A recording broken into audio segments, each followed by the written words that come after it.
Hello, everyone. Welcome to another session of a new video.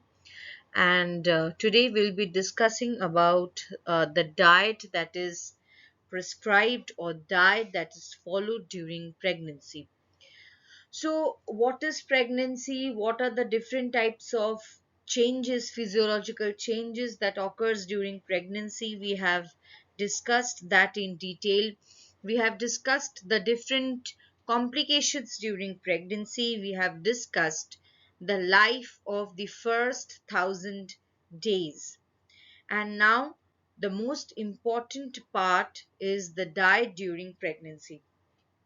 What we will do, we will first be discussing about the proximate principles. That is, we'll be discussing about the importance of the carbohydrate, protein, fat, and the energy calculation during pregnancy. Then we will be discussing about the protective principles in some other video, uh, maybe the important minerals and vitamins which is required during pregnancy. So not a long long video I've made a short video. I'll try to make a short video, and that too with smaller portions from different parts, and we will discuss on the different important aspect of the diet during pregnancy. Welcome to Educatus. As you all know, myself Manjishta Chatterjee. Let us move forward to our topic today. Now, we all know, just a recapitulation that we can do, that it is a remarkable phase, and it is when a baby is formed, a new life is formed. From where the new life is formed? It is formed with the help of various substances like nutrients, blood, tissues, etc. of the mother.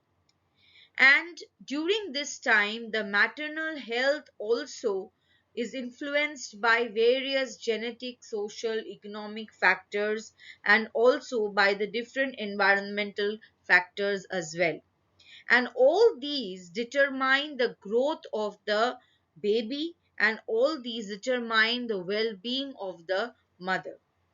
So, if we are talking about a well nourished woman who has begun her conception, she has to have a reserve all several nutrients which is required for the growth of the fetus, and that too without affecting her own health.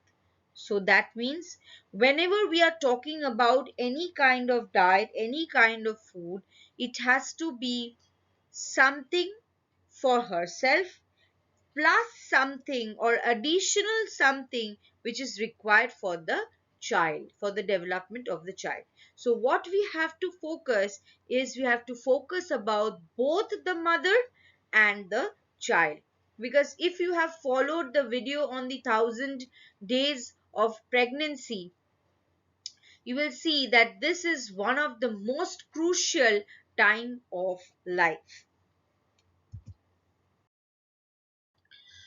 So if we can see this picture, what I found out is that we don't understand from outside that how a baby look when a mother is in her 6th week of pregnancy, or maybe a 10th week of pregnancy. Okay, so when a mother is more or less in the 6th week of pregnancy, the baby will be in the size of lentil, and in the size in 10th week is like a somewhat of kumvokt.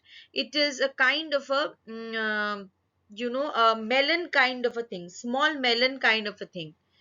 20th weeks a big sized banana, full sized banana. 28th week it will be a size of a big size aubergine or a eggplant. 32 weeks of a proper full grown pineapple, and that too of the 40th weeks it will be a good big sized pumpkin. So if we can just relate the size of these vegetable with the growth of the baby throughout the different weeks, we will get an idea that how the baby rapidly changes, the growth of the fetus rapidly changes throughout the life of the pregnancy period, throughout the, not life, I can say that throughout the pregnancy period.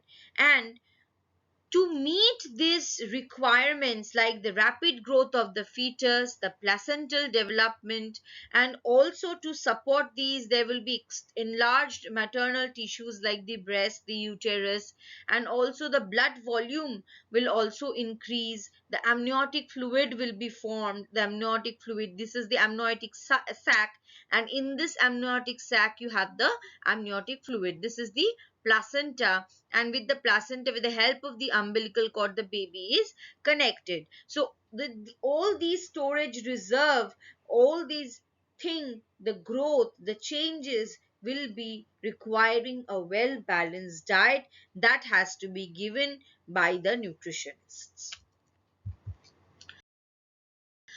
So now coming to the most important part, that is 350 kilocalories, that is the calories.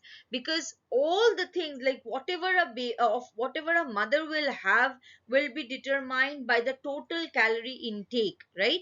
Now it was determined by the calorie intake of a normal person, but now the baby is being there, so we, as I told you before, that we have to give something extra for that baby as well.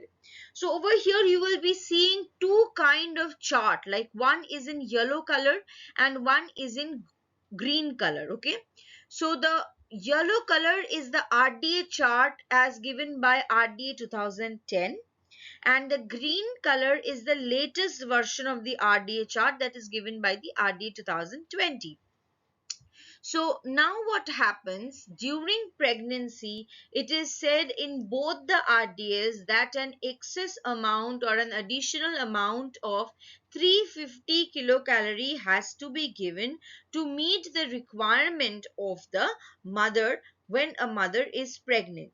So when we are making a balanced diet, we have to check whether that three additional 350 kilocalorie has been given to the mother or not. So if we consider the 2010 RDA chart, like in many schools even now the 2010 RDA chart is being followed, whereas in different the different other working places like the different hospitals and one, the newer versions of the RDAs are being followed, and it is always my suggestion to follow the newer version. Okay, so a normal woman sedentary according to RDA 2010 was 1900 kilocalories sedentary one. For a moderate normal woman 2230 kilocalorie, and heavy worker 2850. So after adding 350 calorie to each of the sedentary, moderate and heavy woman, we are getting 2250 kilocalorie, 2580 kilocalorie and 3200 kilocalorie respectively. Now coming to the newer version, you can see that this 1900 kilocalorie of the sedentary women has been diminished to 1660 kilocalorie.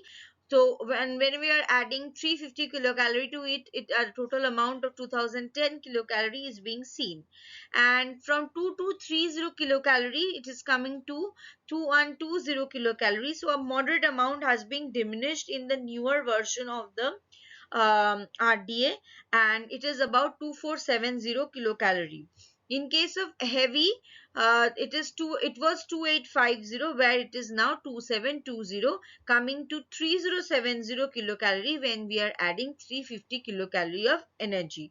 So whatever you are following, it's up to the school or it's up to the workplace that you are actually following, but the additional 350 kilocalorie has to be there. So I have shown in my video both the previous and the newer recommendations of the RDA.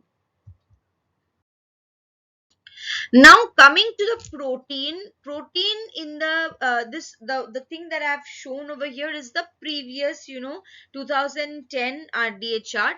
Like it was an additional amount of 23 grams protein was given to a normal amount, and normal amount was like around 1 gram per kg IBW, that is around 55 grams per day.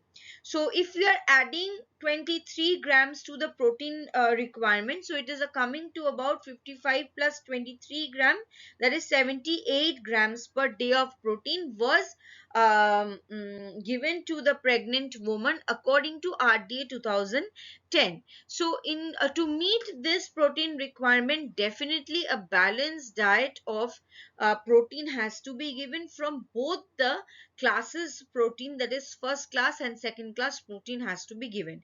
As the baby, that baby is in the developmental phase, the brain is developing, the bones, everything is being developing in the child, the body weight is also being increased in the child. So to meet this requirement, good quality protein, high quality protein with essential amino acids and all biological value protein has to be given.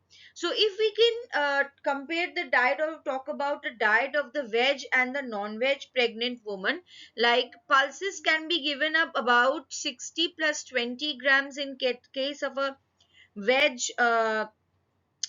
pregnant woman, and in case of non-veg pregnant woman, pulses around 50 grams can be given. Milk has to be given around 800 grams for a pregnant woman veg, and in case of non-veg pregnant woman, it is around 250 plus 200 coming to 450 grams. Meat, fish and egg, which is nil for pregnant woman veg, has to be around 60 plus 25 grams in case of a non-veg pregnant woman, and egg has to be around 30 to 40 grams for a non-veg pregnant woman, that is at least one egg a day has to be administered. So this was the protein requirement before the newer version of the RDA, that is the RDA 2010. That means if you are following RDA 2010 and your school is following RDA 2010, you can follow the same chart with the same recommendation of the food group. Now coming to the modern version of the RDA chart, like if we just can check the additional requirement, which is about uh, 9.5 grams in the second trimester, and 22 gram of protein in the third trimester. That means in the first trimester there is no such additional requirement which was there for the pregnant woman. And to meet the requirements, now the total amount, like which was about 1 gram per kg IBW in case of the first session in the first RDA, but now it was like not that, and it is around 46 gram which is given to a normal person. So on that, in the second trimester, if we add the 9.5 grams, it is coming to about 55.5 grams, and in the third trimester that is coming to about 68 grams respectively. Obviously a balanced diet, as said previously, has to be given with a protein rich diet, because you know what is the requirement or why the requirement of protein is there. Both class 1 protein and class 2 protein has to be given, and that too in a balanced form. That means fish, uh, boneless chicken or with bone chicken, eggs obviously because that contains a high biological value and also it's a complete food. Along with that, milk has to be given, and yogurt. Milk can be given either in forms of milk or it can be given as chena, yogurt, curd, anything like that, or milk substitutes of milk. And also beans and legumes has to be administered. I was having a discussion with one of the dietitian of Kolkata, and she was of this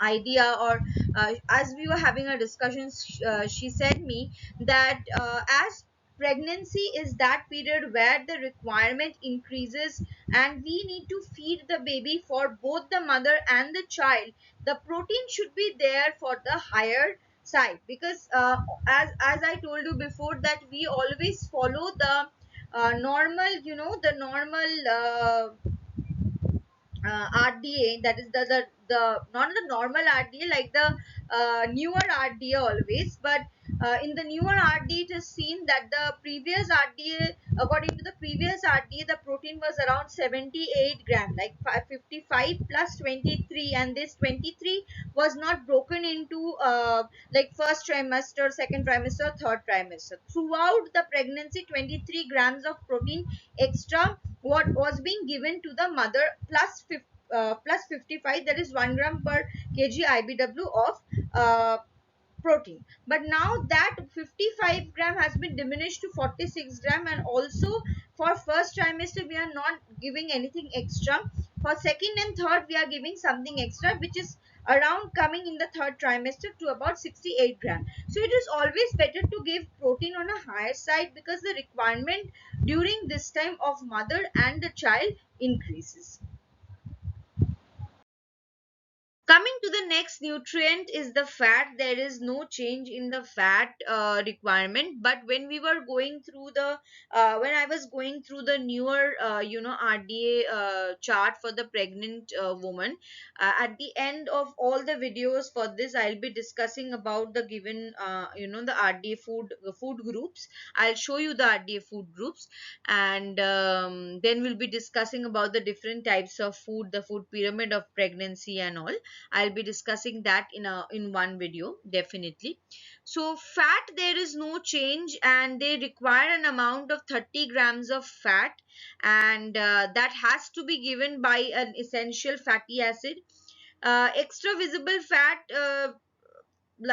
has to be given nuts separately. Now what is to be given? Nuts separately has to be given 40 grams per day. This is the newer inclusion of the the new RDA chart.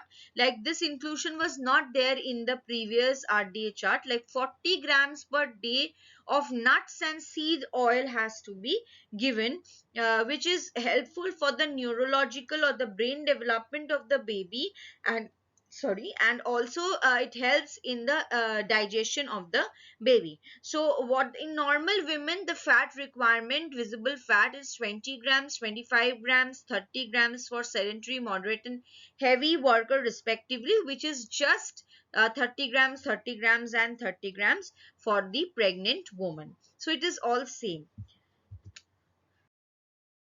Now, just a small classification I have to discuss about this, because we'll be discussing about the essential fatty acids, and also the essential fats and nut seeds, why they are very important. We know that fatty acids are divided into unsaturated and saturated one.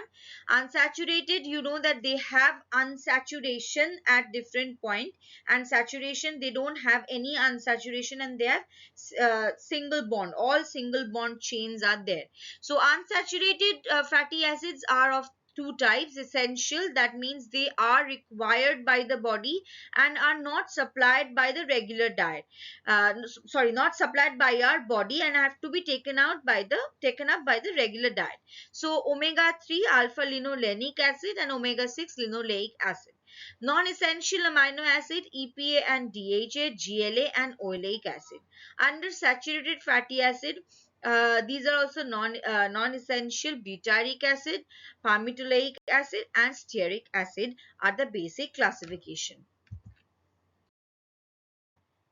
So now, what is the recommendation of EPA and DHA, and why they are recommended for the pregnant woman? Why it is necessary? So EPA is a 20 carbon chain fatty acid, where they have 5 cis double bond. Ecosa pentanoic, so 5 cis double bond is there. And DHA, it is a 22 carbon and 2 double bonds. So as you can see, this is the daily recommendation of the EPA and DHA, and it has been given, or it has been suggested to take the EPA and DHA pre-conception, like when you are planning for pregnancy, which I told you that is also a most important part of the pregnancy. planning of pregnancy. So when you are taking this preconception of pregnancy, the pregnancy period, and also the postpartum period, like after pregnancy. So EPA and DHA, they have different benefits in the body of a woman before pregnancy, during pregnancy, and after pregnancy. Okay, and there are at least 60% during preconception loss of the EPA and DHA level that has to be given or fulfilled by the diet. Half of omega 3 losses in during pregnancy, and we need at least 6 months to recover this loss. So that means you can understand from this loss that how much EPA and DHA is required by a pregnant mother during this pregnancy. Why they are required? Like during preconception, it helps to meet, it stores for the baby's demand throughout pregnancy, to meet the baby's demand throughout pregnancy. And also during RBC, DHA increases 50% in the first trimester. So this is the reason in the first in the preconception period. After that, during the pregnancy period, DHA helps in the brain development during the first trimester, and also it helps in the gestational length and birth weight uh, during the tenure, during the period. EPA helps to transport DHA through the placenta into the fetal cell, which is very important, and also it softens the stools. In postpartum time, DHA helps in cognitive and visual development, motor skills, and sleep patterns. DHA always better sleep patterns. EPA helps in the immune development and less cellular inflammation, and it also has shown a better impact in decreased risk of postpartum depression. Okay, so DHA and EPA, these two are miracle for the pregnant woman before, during, and after, both for the mother and the the baby. So sardines, salmon, phytoplanktons.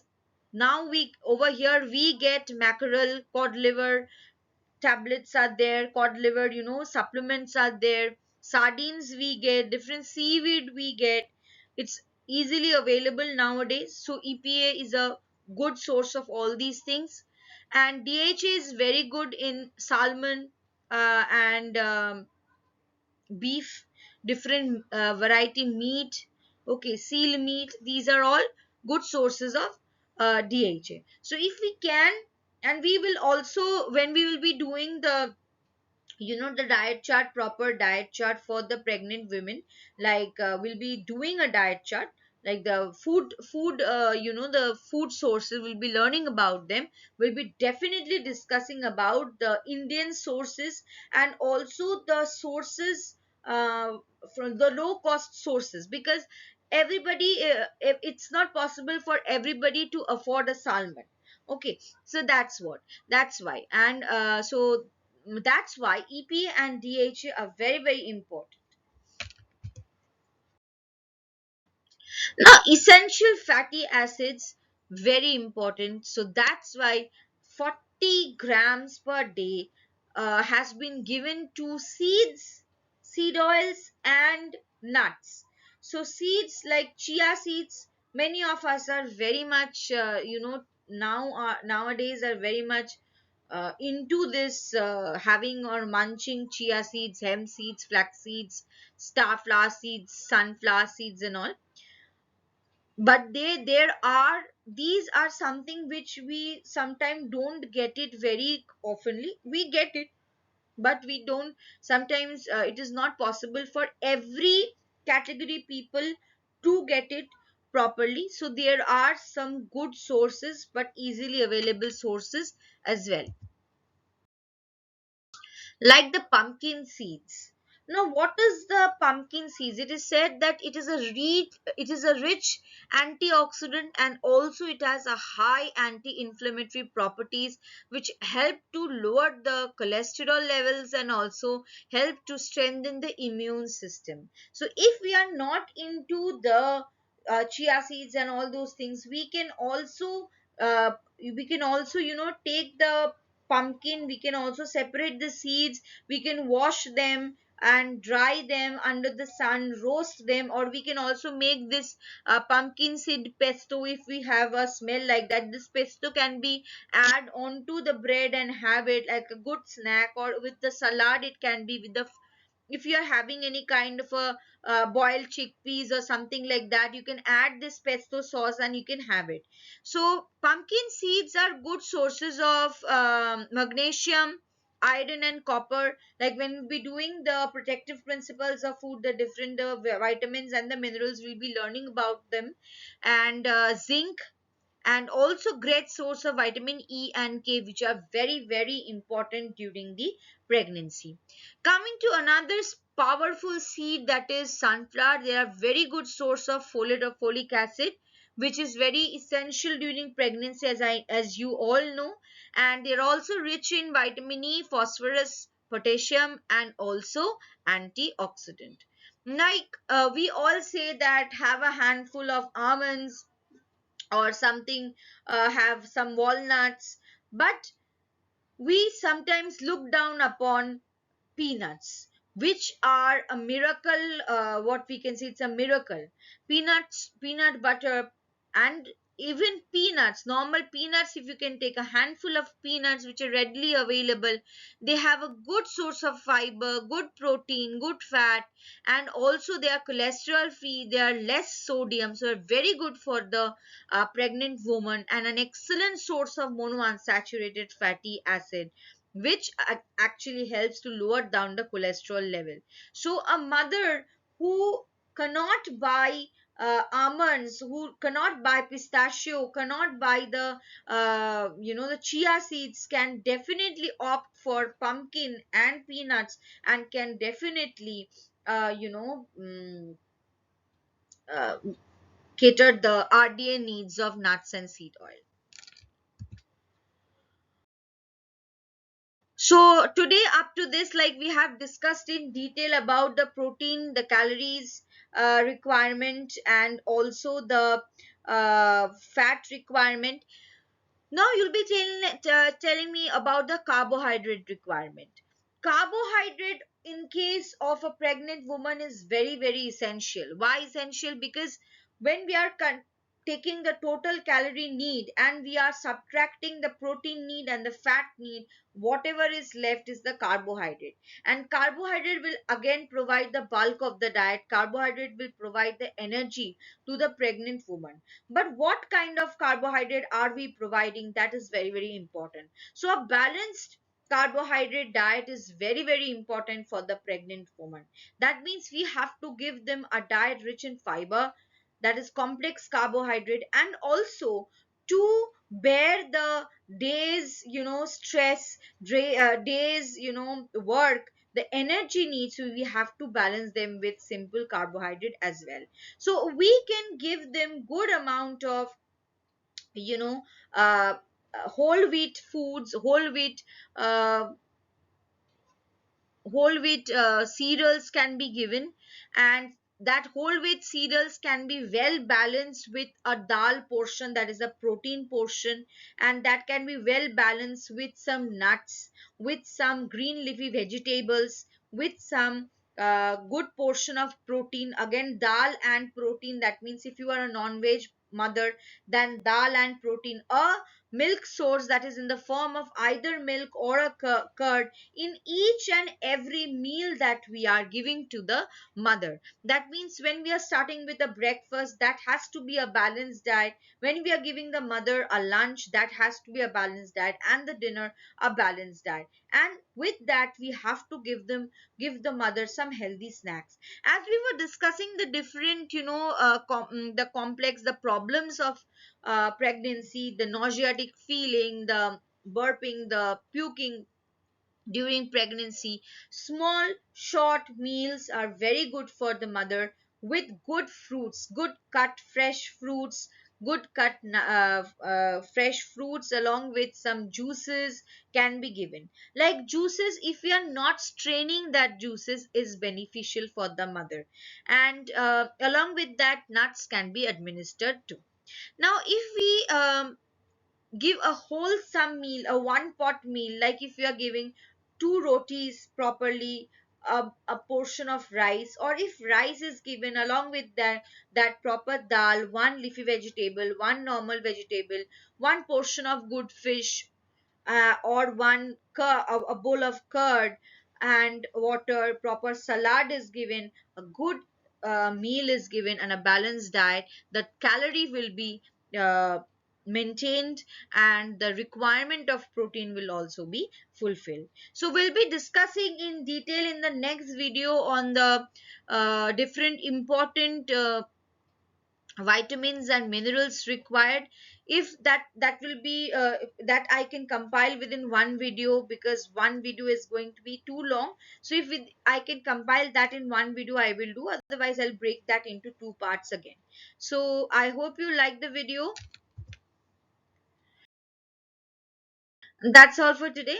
Thank you, and stay tuned with Educators. Don't forget to like, share, and subscribe.